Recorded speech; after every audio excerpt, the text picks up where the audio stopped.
একটা বিচ্ছিন্ন ঘটনা দেখে কেউ হতাশ হবেন না।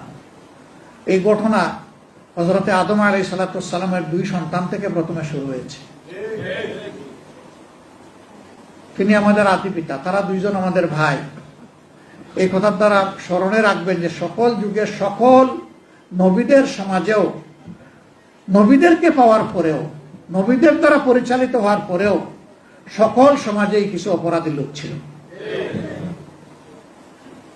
অপরাধী লোক ছিল বলেই আল্লাহ তাআলার সামাজিক বিধান যুগে যুগে নবী পয়গম্বরদের কাছে এসেছে। আমরা চেষ্টা করি, নিজেদের সংশোধনের চেষ্টা করি, ভালো হওয়ার চেষ্টা করি, কিন্তু এরপরে দুই একটা বিশাল ধানের স্তূপের সাথে দুই একটা তুষ থাকতেই পারে, দুই একটা ছিটা থাকতেই পারে। অবশ্য আমরা কামনা করি না যে কেউ খারাপের দিকে চলে যাক। আমাদের সর্বাত্মক চেষ্টা থাকে নিজেকে এবং মানুষকে সংশোধনের, প্রথমে নিজেকে, তারপরে অন্যকে। আল্লাহ যেন এই কাজটা আমাদেরকে অব্যাহত রাখার তৌফিক দান। আমার বন্ধুগণ, আমার ভাইয়েরা, এই জন্য নামাজ প্রয়োজন আছে কি নাই? আরো জোরে বলেন, আছে কি নাই? কষ্ট হচ্ছে নাকি ভাই? কষ্ট হচ্ছে নাকি? আমার বন্ধুগণ, আমার ভাইয়েরা, সর্বপ্রথম কিয়ামতের ময়দানে আমার আপনার জীবনে সর্বপ্রথম যেই হিসাবটা না হবে সেটা হলো নামাজের হিসাব।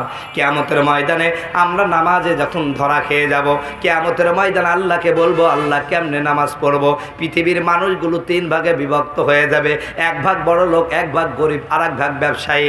আমার বন্ধুগণ, আমার ভাইয়েরা, এক ভাগ বড় লোক, এক ভাগ গরিব, আর এক ভাগ নেতা শ্রেণী। এই তিন শ্রেণীর মানুষকে আল্লাহ ডাক দেয়া বলবেন।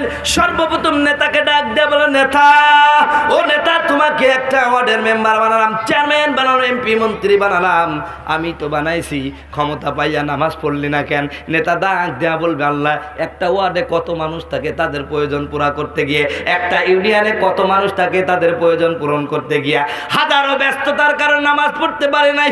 আমার আল্লাহ ডাক দেয়া বলবেন, তুই নেতা, একটা ওয়ার্ডের মেম্বার, একটা ইউনিয়নের চেয়ারম্যান, একটা থানার এমপি, এই জন্য তুই নামাজ পড়তে পারিস নাই।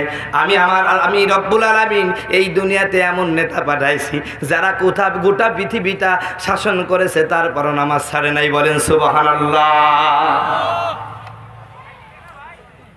নেতা তখন চিন্তা করবে, আল্লাহ, গোটা পৃথিবীর বাদশাহ, তারপরও নামাজ পড়েছে, সময় পাইলো কোথায়? কথা বলছে না। আমার আল্লাহ বলবে, হ্যাঁ পড়ছে তো। তখন বলবো, আল্লাহ দেখাও তো। আল্লাহ মানে বাঁচার চেষ্টা করবে তো, বলবো, আল্লাহ দেখাও তো একটা। এরকম আমার আল্লাহ আমার আপনার সামনে একজন সাহাবীকে দাঁড় করাবেন, নাম হযরত ওমর ইবনে খাত্তাব। জোরে বলেন সুবহানাল্লাহ। আচ্ছা বলেন তো, ওমর কি এই বাংলাদেশের মতন একটা রাষ্ট্রের প্রধানমন্ত্রী ছিলেন নাকি? এইরকম 14টা রাষ্ট্র এক জায়গায় দিলে যত বড় রাষ্ট্র হয়, তত বড় রাষ্ট্র। শুধু তাই না, গোটা পৃথিবীর, অর্ধ পৃথিবীর বাদশাহ হযরত ওমর ছিল। জোরে বলেন সুবহানাল্লাহ। নেতা তো মনে করবে, আল্লাহ ব্যস্ত ছিলাম, নামাজ পড়ি নাই। আমার আল্লাহ বলবে, ওমর, আমি তো তোমাকে গোটা বিশ্বের অর্ধ পৃথিবীর বাদশাহ বানাই দিয়েছিলাম, তুমি কয়েক তো নামাজ কাজা করেছো। হযরত ওমর বলবে, আল্লাহ, নামাজ কাজা মানে? যেদিন থেকে কালিমা পড়েছি সেদিন থেকে কোনোদিন নামাজ পড়ি নাই। সর্বশেষ যে নামাজটা আমি ইমামতি করছিলাম, আবু লুলু আমার পেটের মধ্যে ছুরি ঢুকাই দিল, আমি বেহুশ হয়ে গেলাম। কিছুক্ষণ পর আমি ইমামতি করতে পারলাম না। আমার কিছুক্ষণ পর যখন হুঁশ আসলো, আমি জিজ্ঞাসা করলাম, বন্ধুরা, নামাজের টাইম আছে? বললো যে, হুজুর আছে। আমি ওই মুহূর্তে নামাজ পড়েছি। বলেন সুবহানাল্লাহ। নেতা ধরা খাই যাবে। নেতা কি দেই খেয়ে যাবে। এবার দুই নাম্বার, আমরা যারা ধনী মানুষ, অনেক গ্রুপ অফ ইন্ডাস্ট্রিজের মালিক, অনেক বড় ব্যবসা, এই দেশ ওই দেশ ছোটাছুটি করে বেড়াই। আমরা বলবো, আল্লাহ, ব্যবসা করছিলাম তো, মেলা বড় ব্যবসা, এইগুলো কন্ট্রোল করতে গিয়ে নামাজ পড়ার টাইম পাই নাই। আল্লাহ বলবে, তোর চাই বড় ব্যবসায়ী আমি দুনিয়ায় পাঠাইছি, নামাজ পড়ছে। বলেন সুবহানাল্লাহ। ব্যবসায়ী বলবে, আল্লাহ কই? আমার আল্লাহ বলবেন, উসমান আসতে দি। উসমানের নাম কি? হযরত উসমান গনি রাদিয়াল্লাহু। আচ্ছা, আল্লাহর ভাষায় যে ব্যক্তি গনি, সে কি কম টাকার মালিক? কথা কয় না ভাই, রাগ করছেন? আল্লাহর ভাষায় যে লোকটা ধনী, তার তো টাকার অভাব নেই। ও ভাই, আজ থেকে 800 বছর আগে শায়েস্তা খানের আমলে টাকায় কয় মণ চাল পাওয়া যেত? এই যে মুরব্বীগুলা বললেন, এই যুবকগুলো কি করলো? ওগো, তোমরা পড়ো না? তোমরা তো পড়বা না, তোমরা খালি নড়ো। কথা বলেন ঠিক কিনা? এ যুগের পোলারা বই খুলে দেখে না, গুগলে সার্চ করিয়া পড়ে, ঠিক কিনা? একালের মাইয়ারা কোরআন হাদিস পড়ে না, একালের মাইয়ারা কোরআন হাদিস পড়ে না, টিকটক ভিডিও তারা করে। এ যুগের পোলারা বই খুলে দেখে না, গুগলে সার্চ করিয়া পড়ে, ঠিক কিনা? এই হলো একটা অবস্থা। বর্তমান ডিজিটাল যুগ, পড়েই তো না, ওই যে গুগলে চিন্তা করে কখন কোন প্রশ্নটা ফাঁস হচ্ছে, ডাউনলোড করি, ওইটা মুখস্থ করি, ওইটাই কপি করি, সাইডে যাচ্ছে। কি পেয়েছে? গোল্ডেন এপিলাস। যদি বলে ভাই জিপিএ 5-এর ফুল মিনিং বল, কয় জানিনি।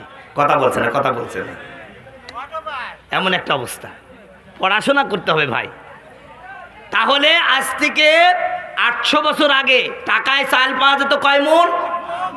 8 মণ। তাহলে 1400 বছর আগে 1 টাকার দাম আরো বেশি ছিল না ভাই? সেই সময় হযরতে উসমানের বাৎসরিক ইনকাম ছিল 6 লক্ষ দিরহাম। কয় লক্ষ ভাই? তাহলে আমার আপনার সেই ব্যবসায়ী কি বড় ছিল না ছোট ছিল? অথচ হযরতে উসমান, আল্লাহ পাক তার জীবনে আপনারা পড়ে দেখবেন তিনি কেমন নামাজি ছিলেন। দেখেন, একটু ভালো করে দেখেন। হযরতে উসমান রাদিয়াল্লাহু তাআলা আনহু এশার নামাজ যখন শেষ করতেন, সকলে যখন বাড়িতে ফিরে যেতেন, হযরতে ওসমান ছিলেন হাফিজুল কোরআন ওয়াল হাদিস, হাফিজ কোরআন এবং হাদিসের হাফেজ ছিলেন তিনি। হযরতে ওসমান গনি রাদিয়াল্লাহু তাআলা এশার নামাজ পড়ে আমার বন্ধুগণ, আমার ভাইয়েরা, নামাজে দাঁড়ায় যাইতেন। এত বড় নামাজ পড়তেন, এত বড় কেরাত পড়তেন। একই রাকাত নামাজ পড়তে পড়তে আমার ভাইয়েরা সূরা ফাতিহার পরে সূরা বাকারা ধরতেন, তারপরে আল ইমরান, তারপরে নিসা। কিতাবের মধ্যে এসেছে 2 রাকাত নামাজ পড়তে পড়তে মাঝে মাঝে হযরতে বিলাল রাদিয়াল্লাহু তাআলা আনহু ফজরের আযান দিয়া দিতেন। বলেন সুবহানাল্লাহ, আল্লাহু আকবার। আমার বন্ধুগণ, আমার ভাইয়েরা, এই সাহাবী কিন্তু সাধারণ কোন সাহাবী না। এই সাহাবী এই পৃথিবীতে বেঁচে থাকা অবস্থায় 10 জন মানুষ জান্নাতের সার্টিফিকেট পেয়েছেন। তার মধ্যে 3 নাম্বার স্থান হযরত ওসমান গনি। তারপরও আল্লাহর ভয় কেমন ছিল দেখেন ভাই, পরকালের ভয় কেমন ছিল, কবরের ভয় কেমন ছিল। কবর দেখলে হযরত ওসমান 2 চোখের পানি ছেড়ে দিয়ে কাঁদতেন। হযরত ওসমানের দাড়িগুলো ছিল খুব ঘন। আমার ভাইয়েরা, হযরত ওসমান রাদিয়াল্লাহু তাআলা আনহু কবর দেখলে এত কাঁদতেন, এত ইমোশনাল হয়ে পড়তেন। আমার বন্ধুগণ, আমার ভাইয়েরা, কাঁদতে কাঁদতে চোখের পানিতে দাড়িগুলো ভিজে গিয়ে মাটি পর্যন্ত ভিজে যেত।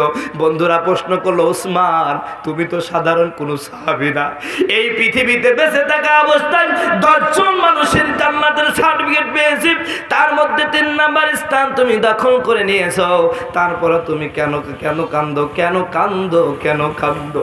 হযরত ওসমান 2 চোখের পানি ছেড়ে দিয়ে বলে, বন্ধুরা তোমরা জানো না, আমি আমার নবীর থেকে শুনেছি এই পৃথিবীতে মানুষ যখন মারা যায়, মানুষের সর্বপ্রথম ইমিগ্রেশন কাউন্টার হলো কবর।